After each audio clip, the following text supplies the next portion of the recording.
Salut à tous, hein. Vous êtes sur Côte d'Ivoire Making Off. Bon, je sais que les gens sont en train de dormir. Comme d'habitude, moi, mes vidéos sont faites au moment où tout le monde dort. Donc, voilà. Avant de commencer, comme le titre le dit, je vais d'abord parler de la nationalité ivoirienne. Il y a cette dame-là sur YouTube qui s'est attaquée à Guy de Fer. My dentist said enamel should be great on the outside and on the inside. Go Pro with Oral-B Pro Health. It's formulated with active strength technology that strengthens enamel. Nafia Kamisa. Bon. Voilà, celui-ci c'est Mosia. C'est Mosia. Bonjour, bonjour ma puce. Bonjour la grande Félia là-bas. Moi, ma puce, je te claque le bisou. Sois salué depuis ta position. Et donc, je disais que oui, je ne voulais pas parler aujourd'hui. Hein. Mais là, si je suis venu parler, c'est à cause de Guy de Fer. Voilà. Le grand Guy de Fer, notre artiste, notre acteur, c'est un acteur, non? Voilà. Notre acteur, l'artiste, Guy de Fer. J'ai comme l'impression que Guy de Fer, il est un peu, il patauge ces temps-ci. Voilà. Il se promène un peu. C'est pas bon. Il se promène un peu, il parle un peu trop. Voilà. Et moi, ça me plaît pas. Ça me plaît pas. Voilà. Il peut fermer la bouche tranquillement. Parce que quand tu veux parler, il faut parler dans le bon sens. Parle dans le bon sens. Voilà. Parce que demain, là, la roue tourne. Hein. La roue, là, elle tourne. La terre même sur laquelle nous marchons, là, elle tourne. Donc, quand ça va tourner demain, là, yo, tu vas plier le bagage. Mais au fait, ce genre de choses-là, moi, je ne comprends pas. Tu n'as pas besoin de menacer quelqu'un et tout ça. Quand ça va tourner, Bon. Le problème, c'est quoi? C'est que Guy de Fer dit simplement que si tu n'es pas ivoirien, ou bien si tu as pris la nationalité française, même toi, des problèmes de la France, puisque tu es devenu français.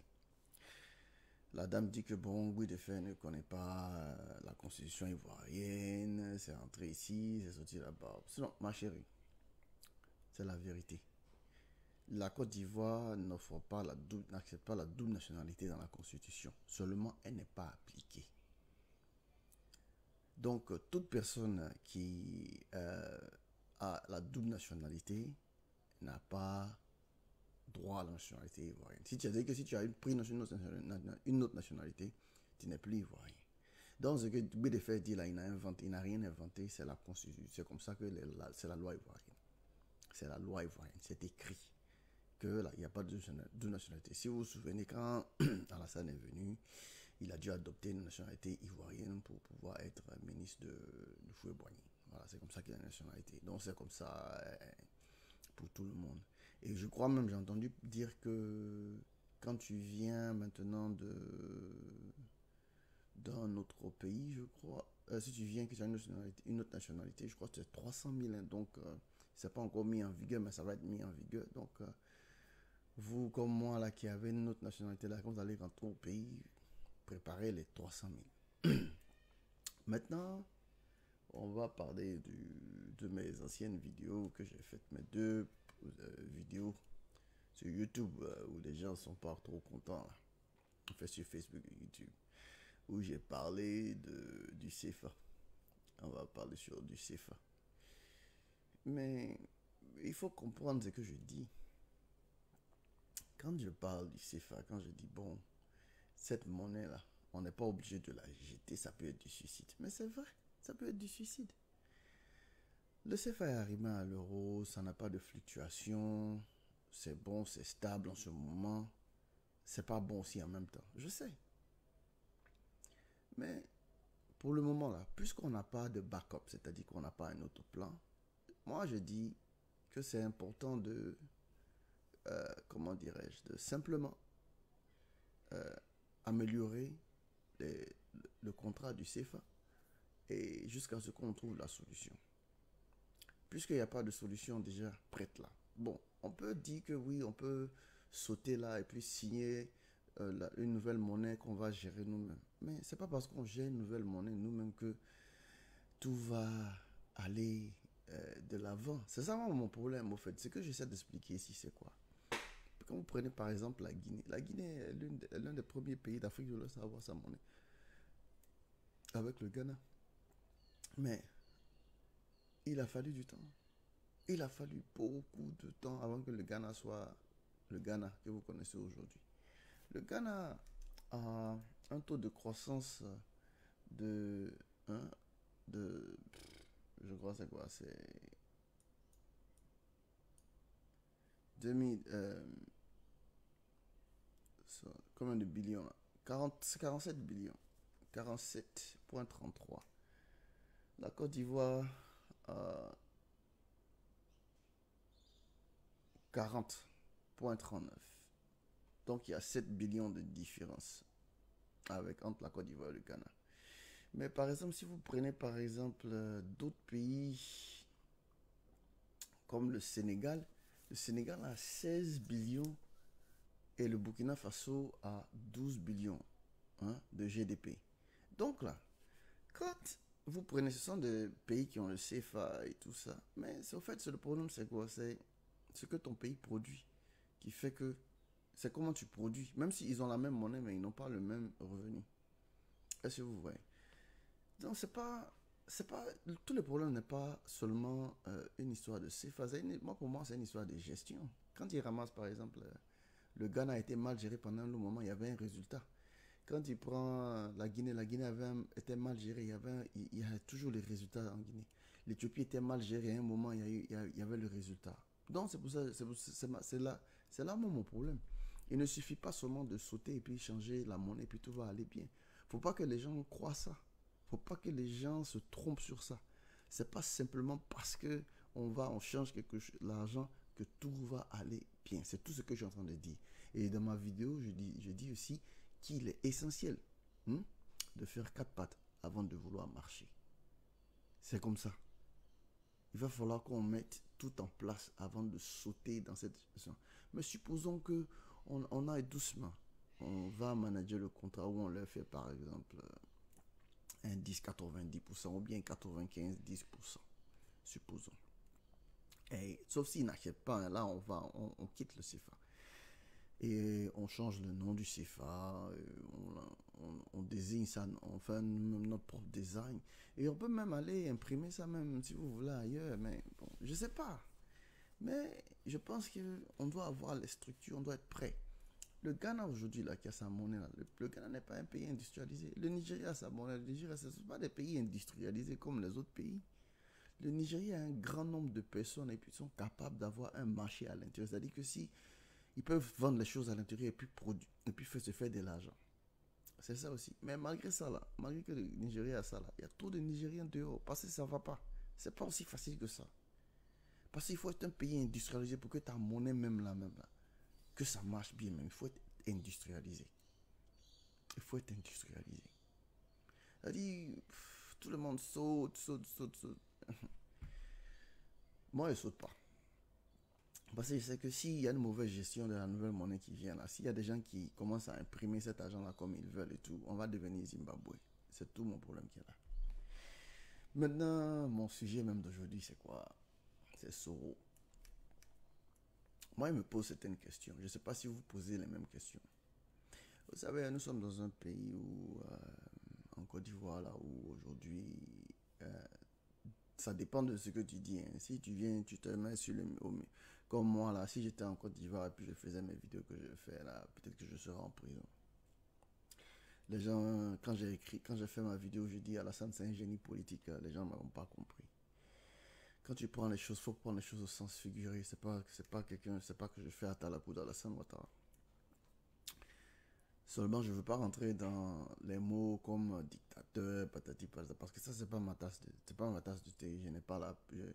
Je ne l'ai pas... On dit de Diggy l'assassin, tout ça. Moi, je ne l'ai pas vu tuer quelqu'un. Donc, je ne peux pas dire ça. On dit, ah non, bon, il y a eu la guerre, il avait des armes. L'autre côté aussi avait des armes. Chacun a tiré sur chacun. Voilà, c'est comment moi, je vois la chose. Le problème de la Côte d'Ivoire n'est pas venu d'un seul côté, c'est venu des deux côtés. Les meurtres ne sont pas venus d'un seul côté, c'est venu des deux côtés. Donc je ne veux pas je ne me mets pas d'un camp pour parler d'un autre camp. Mais ce dont je suis certain là, c'est que si j'étais en Côte d'Ivoire, je faisais certaines vidéos, je disais certaines choses, j'allais partir en prison. Et ça, c'est pas normal. Maintenant, plusieurs personnes vont en prison quand ces personnes défient le gouvernement en place, n'est-ce pas? Maintenant, moi, ma question, c'est quoi? Pourquoi est-ce que Soro est capable de défier le gouvernement, mettre en place un truc de communication, dit ce qu'il veut, et puis il n'est pas inquiété. Il n'est pas réellement inquiété, il n'est pas physiquement inquiété. C'est là mon problème. Parce que tout le monde, tous les autres. Donc pour moi, il y a deux choses. Soit Soro a un plan avec Alassane, c'est-à-dire que il vient se mettre là, il dit bon, Soro, voilà ce qu'on va faire. Tu vas faire comme si tu es mon ennemi. Tu vas partir rejoindre Bédier, passer Bédier à Faya. Maintenant, tu vas aller à Bédier là-bas et puis bon, quand c'est gâté, quand on fait les élections, au deuxième tour, tu me rejoins. Bon, ça c'est possible.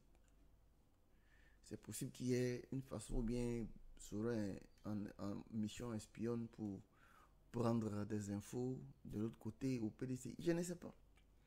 Mais pourquoi est-ce que lui n'est pas inquiété? Je me pose cette question-là. Pourquoi est-ce qu'il n'est pas inquiété? On a pris les sous de l'Obougnon, patati patata, on les met en prison, façon. Mais Soro, voilà, il fait ce qu'il veut, il a foi et quoi. Ça, c'est quelque chose qui m'étonne. Ça, c'est quelque chose qui me tombe beaucoup. Et je me pose la question, pourquoi est-ce que Soro n'est pas inquiété? Maintenant, de l'autre côté, c'est quoi? C'est que peut-être Soro vraiment a quelque chose derrière lui qu'on ne sait pas. Parce qu'on parle de Tinik Banani en même temps, n'est-ce pas? On parle de Tinik Banani, c'est lui, c'est le gars, c'est Bogota, c'est le gars. Hein, moi, je pense que s'il y a des gens qui font peur, ou bien dans la politique ivoirienne, c'est. On ne sait pas s'il peut faire quelque chose ou pas. C'était Soro. C'est Soro et puis c'était aussi IB. Non, IB est parti, c'est Soro qui est calé. Ce sont des gens qui sont des gars durs du pays quand même. Je ne vais pas rentrer dans certains mots comme les gens aiment dire là, ah bon, oh, il a tué. Moi, je pense qu'on doit aussi laisser le passé passer.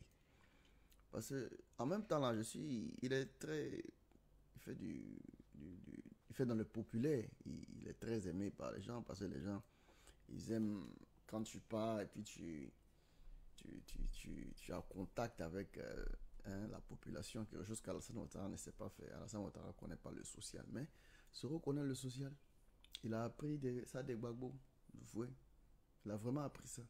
Il se fond dans la population et puis il a contact avec eux. Les gens commencent à l'apprécier.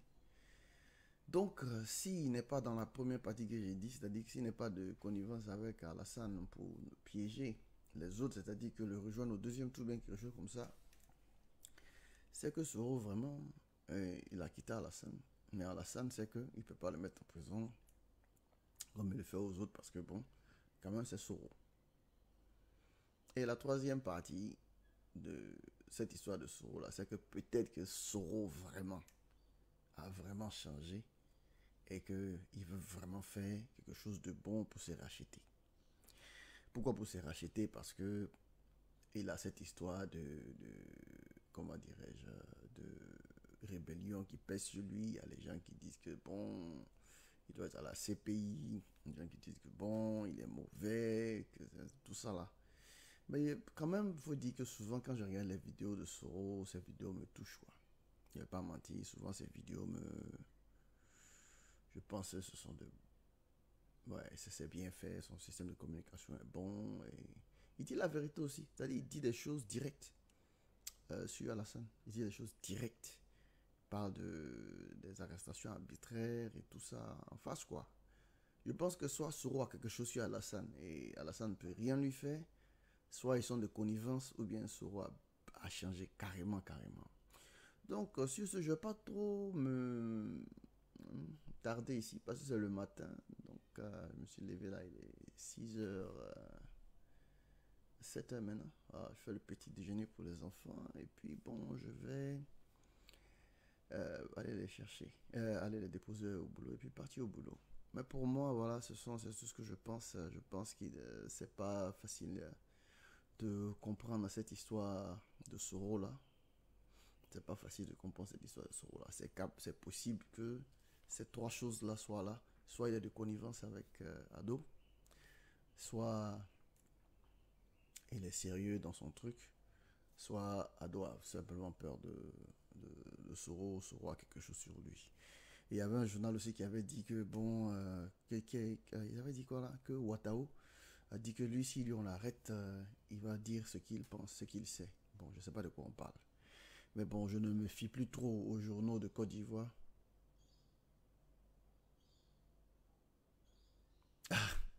Quand tu ne sais pas d'où tu viens, tu finis par t'égarer.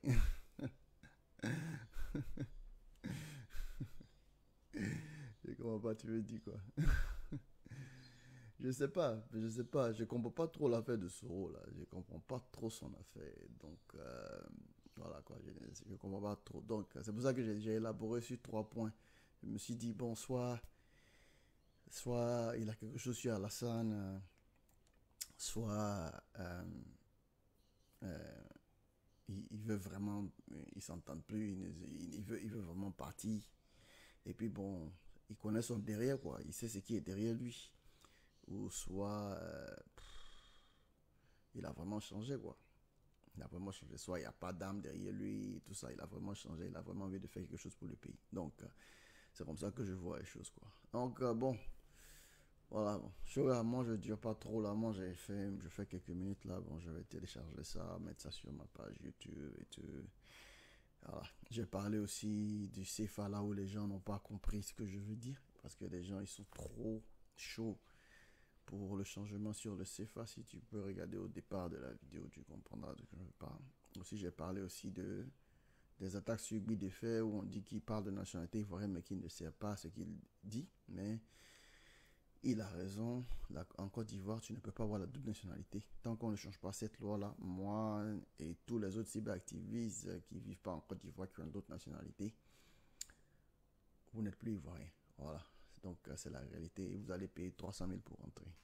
Bientôt, quand la loi sera, quand tout ça sera passé, quand ils rentrent à l'aéroport, c'est 300 000 pour rentrer en Côte d'Ivoire. Voilà. Bon, voilà. Je passe là. C'était juste ça. Voilà. Et puis bon.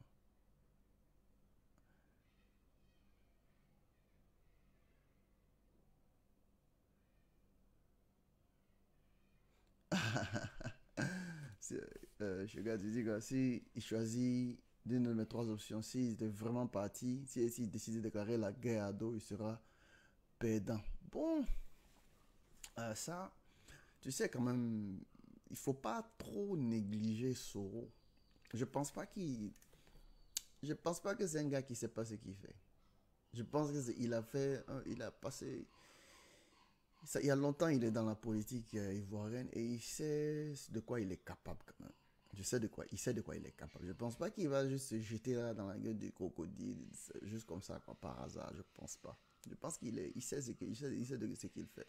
Donc, faut pas trop le négliger. Et s'il n'était pas prêt, je pense qu'Alassane allait le mettre en prison, comme il le fait avec d'autres personnes. Ben, bon, je sais pas qui met les gens en prison, si c'est Alassane, ou bien si ce sont d'autres personnes qui mettent les gens en prison, mais ce sont les gens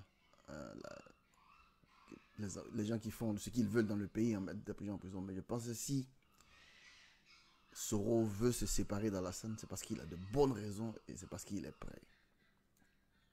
Draman Kader Konaté, ça va? Ah, maintenant, moi je veux partir là, c'est maintenant vous venez. Ouais. Faut pas trop négliger Soro. Ne vous trompez pas à négliger Soro, ok?